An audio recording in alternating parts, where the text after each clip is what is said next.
महोत्सव का कार्यक्रम केवल कर्मकांड नहीं है। मैं कृषि मंत्री हूं, प्रधानमंत्री जी ने दायित्व दिया है। कृषि भारतीय अर्थव्यवस्था की रीढ़ है और किसान उसकी आत्मा है। किसान अन्नदाता भी है और अन्न खा के हमें जीवन मिलता है, जीवन दाता भी है।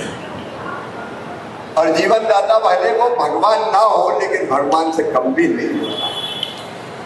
और कृषि मंत्री के नाते मैं मानता हूं कि किसानों की सेवा मेरे लिए भगवान की पूजा है। इसी भाव से पूरे देश में कृषि मंत्री चलाने की मैं कोशिश कर रहा हूं, कृषि मंत्रालय चलाने की कोशिश कर रहा हूं।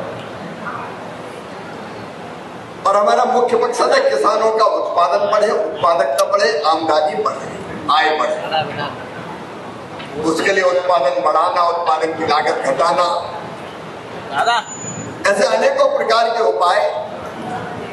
लेकिन एक उपाय है कि आमदनी अगर बढ़ती है तो हमको नई कृषि पद्धतियां सीखनी पड़ेगी। हमको एक जैसी खेती नहीं, खेती में विविधीकरण लाना पड़ेगा। अनाज की खेती के साथ साथ फलों की खेती, फूलों की खेती, सब्जियों की खेती, औषधि खेती, कृषि वानिकी, और उसके भी अलग अलग तरह की कई पद्धतियां हैं।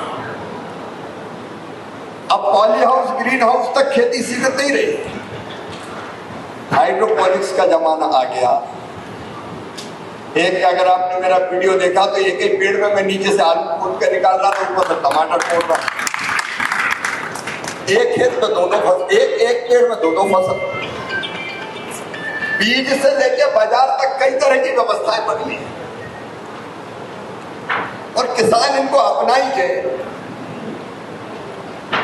तो उनकी आमदनी भी बढ़ेगा, लाभ भी बढ़ेगा और हमारे देश की जरूरत भी पूरी होगी, देश आत्मनिर्भर भी बनेगा।